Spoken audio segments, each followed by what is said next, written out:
तुम्हें अच्छा नहीं लग रहा है? जब पराये मर्दों से बात करती हो तब तुम्हें बड़ा अच्छा लगता है।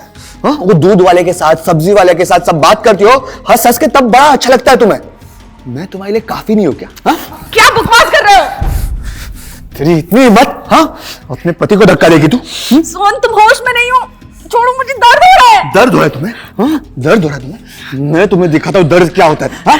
नमस्कार, मैं हूं कंचन अवस्थी और स्वागत करती हूं क्राइम चक्र के इस नए एपिसोड में एक नई कहानी के साथ।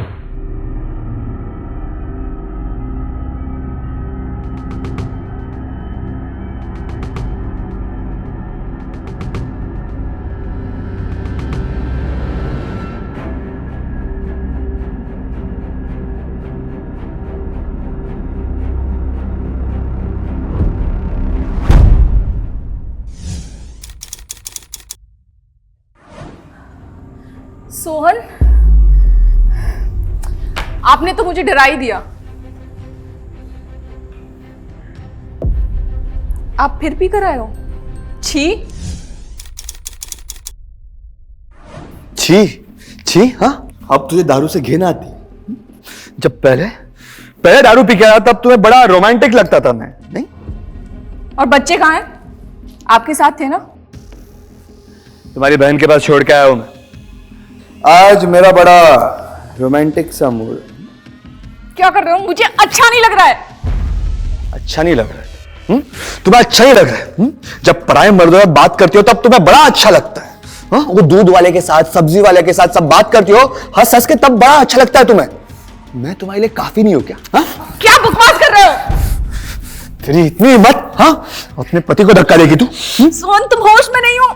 छोड़ो, मुझे दर्द हो रहा है। दर्द हो रहा है तुम्हें? हाँ? दर्द हो रहा है तुम्हें? मैं तुम्हें दिखाता हूं दर्द क्या होता है। हाँ? तुझे छोड़ूंगा? रुक!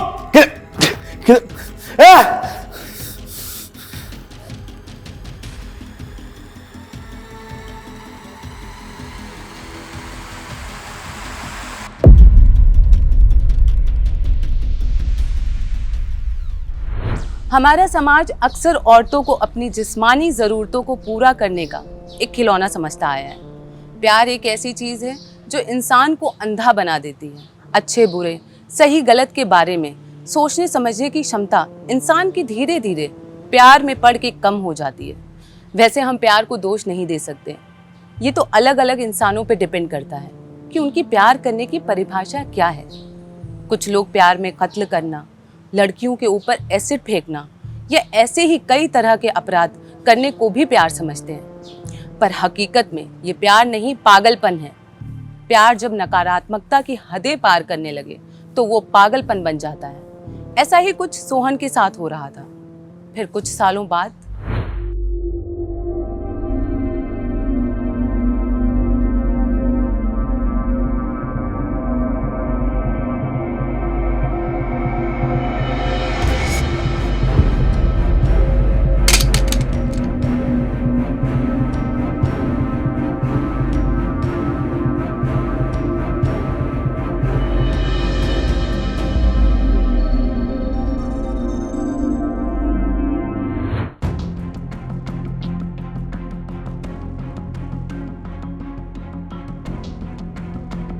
सर, हमारे खबरी का फोन आया था। उसने एक आदमी को घर में हथियार छुपाते देखा है। एड्रेस मिल गया।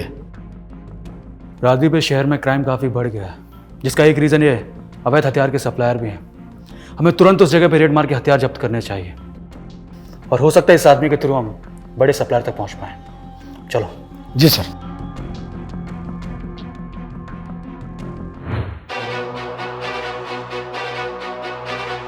यही घर है? हाँ सर। भागने का और कोई रास्ता? सर, मैंने बैकडोर और विंडो पे कांस्टेबल खड़े किए। Then charge. सर।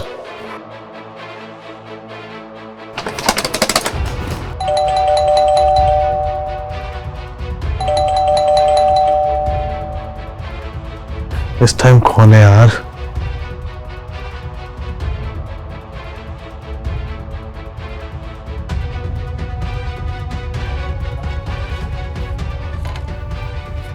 अरे सर, आप चल बताते हैं। पूरे घर की तलाशी लो। सर मैंने किया। चुप! सीधा बाहर है।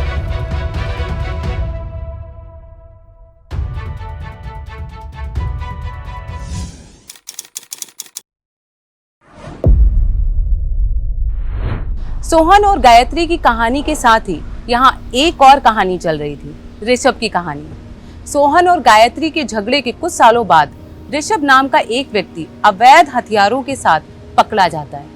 पुलिस को अपने एक खबरी से सूचना मिलती है कि एक व्यक्ति कुछ अवैध हथियार अपने फ्लैट में छुपाए बैठा है। पुलिस रेड कर ऋषभ नाम के इस व्यक्ति को कुछ हथियारों के साथ हिरासत में ले लेती है। पर क्या ये दोनों कहानियां आपस में जुड़ी हुई हैं? आइए देखते हैं।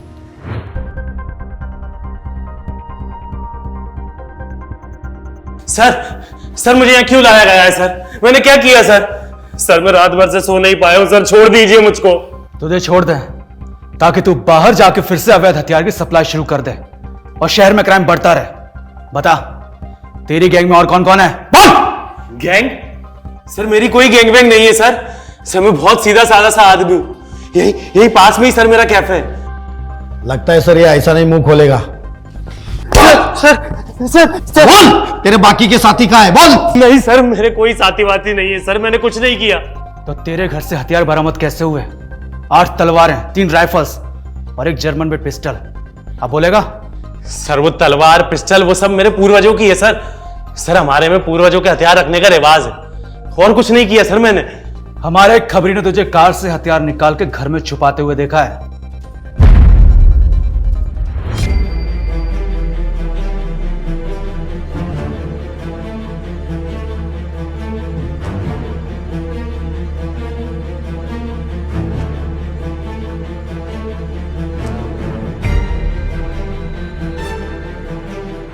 सर वो हथियार घर में रखे रखे जंग खा रहे थे सर, इसलिए मैं उन्हें साफ सफाई के लिए ले गया था।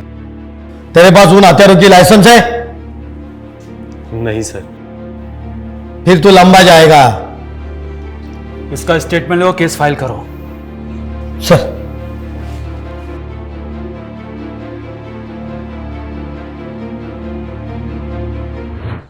आसपास के खबरियों को एक्टिव कर दो।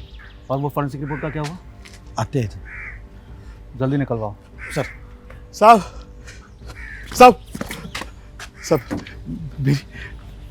मेरी बीवी को ढूंढिए साहब, मेरी बीवी को ढूंढ के लीजिए साहब। क्या रे, दारू पी के आया क्या? साहब दारू नहीं पिए तो क्या करूं साहब? 1.5 साल से मेरी बीवी लापता है। पुलिस स्टेशन कितने चक्कर काटे पर कोई जवाब ही नहीं देता। घर पे 2 बच्चे हैं साहब, उनको क्या बताऊं? उनकी माँ मर गई है, जिंदा है, क्या बताऊं उनको? आपने कहा आपकी बीवी 1.5 साल से गायब है। हाँ साहब। क्या नाम है तेरे बीवी का? गायत्री वर्मा। ये कौन सा अनसॉल्व केस है? हम दोनों की पोस्टिंग होने से पहले एक केस पेंडिंग थी। मुझे कदम सर ने बोला था शायद वही केस होगा। सब मेरी बीवी को ढूंढ के दीजिए साहब, मेरी बीवी को ढूंढ के दीजिए। आप घर जाइए, हम इस केस को देखते हैं। जाइए। ठीक है सर। मुझे इस केस की फाइल 5 मिनट में चाहिए। जी सर।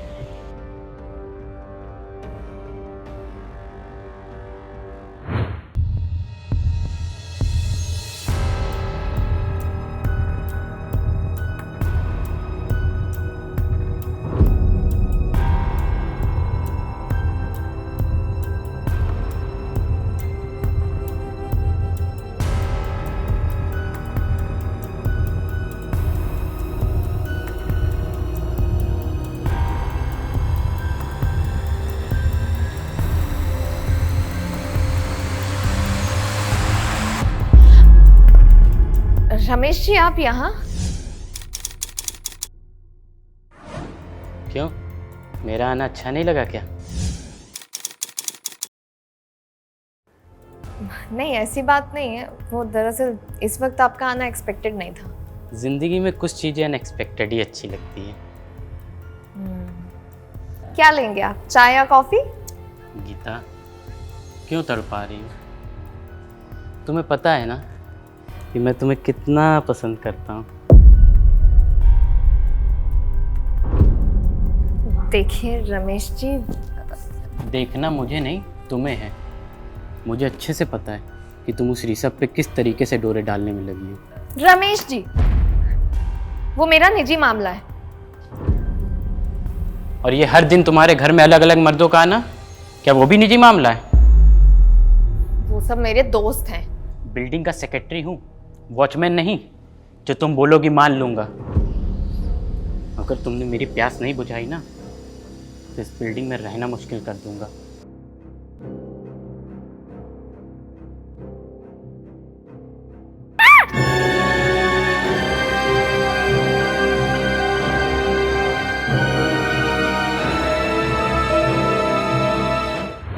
हमारे समाज में अगर मर्द जात की औरतों से दोस्ती है या औरतों की मर्दों से दोस्ती है तो उसे हमेशा ही गलत नज़र से देखा जाता है।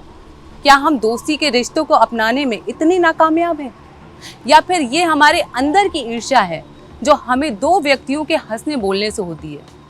गीता का मर्दों से दोस्ती का रिश्ता रखना उसकी बिल्डिंग के सेक्रेटरी रमेश को बिल्कुल भी पसंद नहीं था और वो इस बात को गीता के चरित्र से जोड़ के देखता था।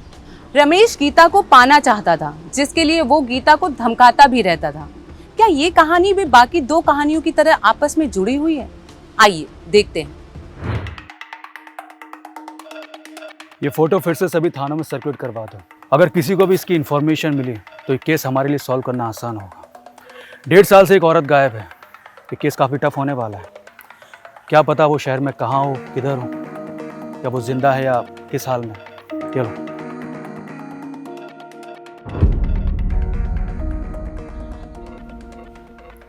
क्या हुआ? सर इस लड़की का फोटो मैंने कहीं देखा था। हाँ सर याद है, हत्यार के केस में ऋषभ की घर की तलाशी ले रहे थे ना, तभी ये मैंने फोटो देखा था।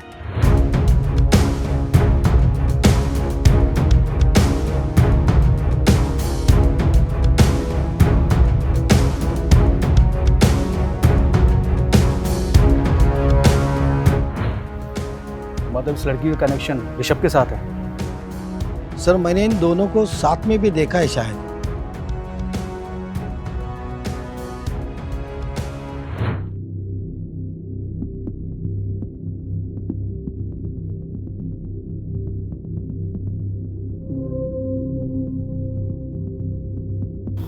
बोल, ये लड़की का है? सर ये तो गायत्री है। कैसे जानता है इसे? सर ये लड़की एक बार मुझसे मदद मांगने आई थी। हाँ याद आया मुझे, तू विला नगर के कैफे में काम करते है ना? कुछ दिन पहले तूने इस लड़की को खाना दिया था। सुन, एक मिसल पाव दे। बस सर 2 मिनट में बैठ गया।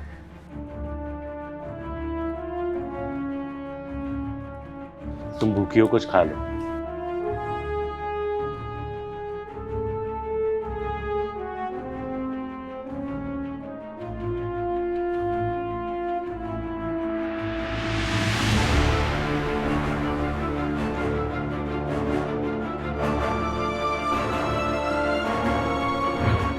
हाँ सर, ये लड़की अपने पति से बच बचाकर भागकर आई थी सर। भूखी थी बेचारी। मालूम है मुझे, मैंने तेरे को शाबाशी भी दी थी, लेकिन इस लड़की का फोटो तेरे घर में कैसा आया? सर वो ऋषभ ने पुलिस को बताया कि किस तरह सोहन ने गायत्री का जीना हराम कर रखा था और वो किस तरह गायत्री को रोज टॉर्चर करता था। ये बात गायत्री ने दुनिया वालों से छुपा रखी थी, पर जब पानी सर से ऊपर आ गया तब गायत्री वहां से भाग निकली। गायत्री अपने बच्चों को सोहन के पास ही छोड़ के आई थी। शायद उसे मौका ना मिला हो अपने बच्चों को वहां से निकालने का, या फिर वो अपने बच्चों को साथ ना ले जाना चाहती हो। फिर कुछ समय तक गायत्री ऋषभ को नहीं दिखी, पर अचानक 1 साल बाद गायत्री ऋषभ को ढूंढते हुए कैफे जा पहुंची। वहां उसे पता चला कि ऋषभ ने अपनी दुकान खोल ली है। वो ऋषभ से मिली और उसके साथ ही रहने लगी और धीरे धीरे समय बीतता गया। सर अगर आपको पूछताछ करनी है ना तो गीता से करिए। मेरे सोसाइटी में रहती है सर। वो गायत्री से बहुत जलती थी और 1-2 बार तो उनका बहुत जोर से झगड़ा भी हुआ था सर। चलो इस गीता से बात करते हैं।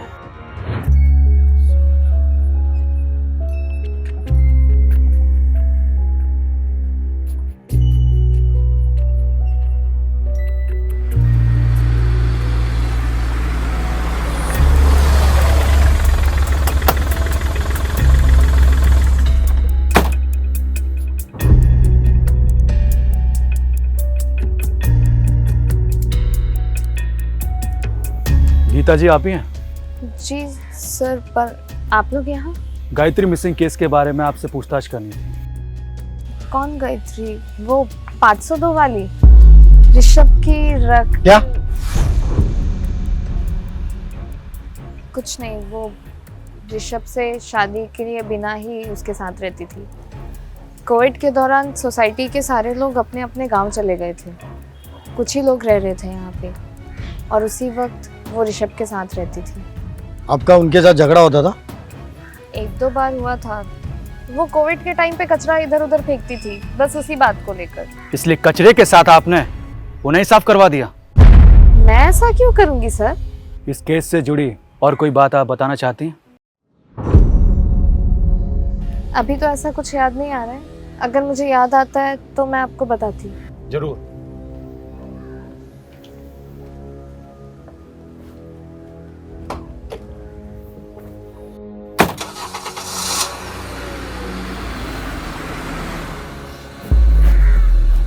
तुमने पुलिस में मेरे खिलाफ कंप्लेन कर दी क्या? Ramesh ji, behave yourself. मैं ऐसा कुछ क्यों करूंगी? वो लोग यहाँ कुछ और काम से आए थे। वही मैं सोचूं, मेरी गीता मेरे खिलाफ ऐसा कैसे कर सकती है? तो क्या सोचा फिर?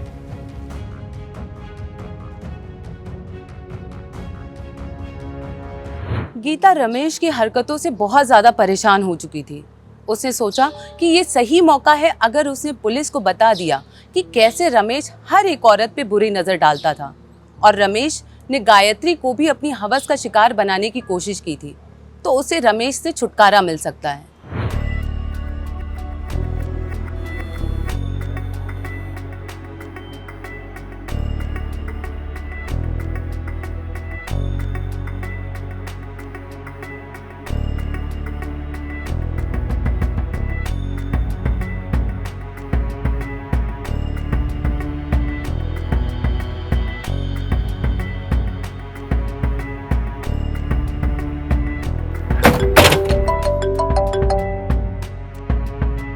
हाँ गीता जी। इंस्पेक्टर साहब,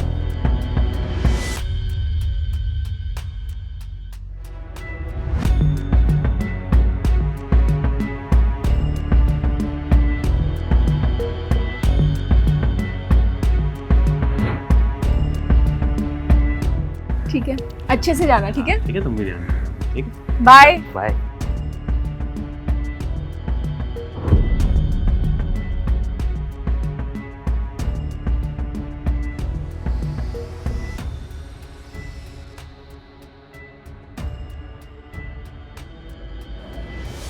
ये क्या कर रहे हो आप?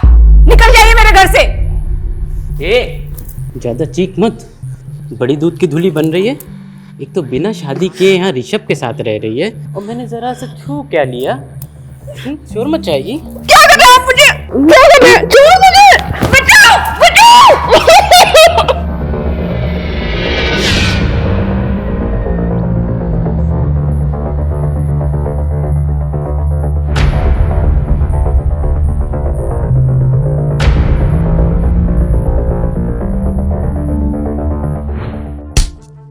बहुत चर्बी चढ़ गई तुझे, हाँ? अपनी हवस मिटाने के लिए औरतों को ब्लैकमेल करता है।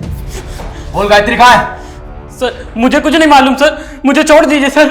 देख, सच बताएगा तो तेरी सजा कम करवाने में हम तेरी मदद करेंगे, वरना जेल तो तू जाएगा ही। सर वो ऋषभ, उसी ने गायत्री का खून किया है सर।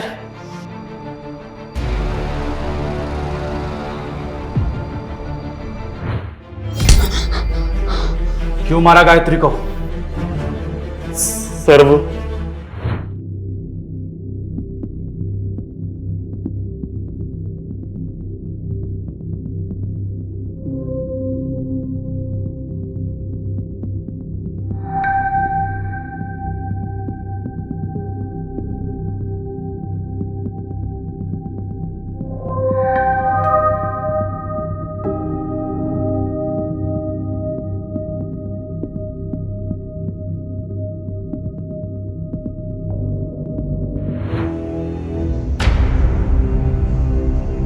सर, मैं और गायत्री अपनी पिछली जिंदगी भूलकर बहुत अच्छे से रह रहे थे सर।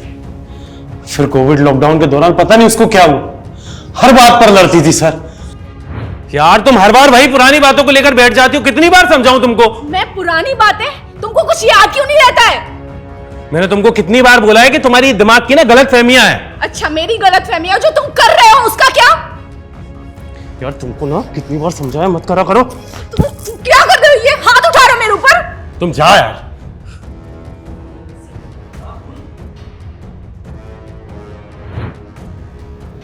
और सर एक दिन पता नहीं मुझे क्या हुआ और मैंने अपना आपा खो दिया।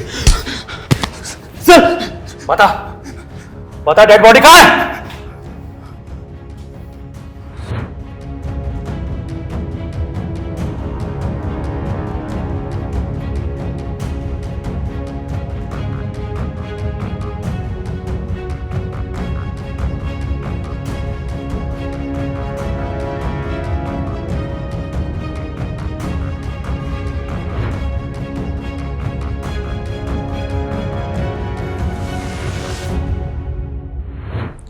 ऋषभ ने तो पुलिस को गायत्री की लाश के बारे में नहीं बताया, पर रमेश ने पुलिस को हर एक जानकारी दी। ऋषभ ने गायत्री को मार के उसकी बॉडी को एक ड्रम में डाल दिया था और टीवी में एक क्राइम सीरियल में उसने जैसा देखा था ठीक वैसे ही उसने ड्रम को सीमेंट से सील कर दिया, जिससे लाश की बदबू बाहर ना आ पाए। पर ड्रम को नीचे से सील करना भूल गया और जब ऋषभ शहर से बाहर किसी काम से गया था तभी बदबू के कारण रमेश ने उसका फ्लैट खोला और उसे लाश के बारे में पता चला। ऋषभ ने ब्लैकमेल करके रमेश को अपने प्लान में शामिल कर लिया और दोनों ने मिलकर डेड बॉडी को जला के डंप कर दिया और मर्डर वेपन भी गायब कर दिया। पुलिस के पास कोई पुख्ता सबूत ना होने की वजह से ऋषभ और रमेश को अब तक सजा नहीं हुई है। मैं हूं कंचन अवस्थी और अब आपसे विदा लेती हूं। फिर मिलेंगे क्राइम चक्र के एक नए एपिसोड में एक नई कहानी के साथ। तब तक के लिए सावधान रहें, सतर्क रहें। जय हिंद।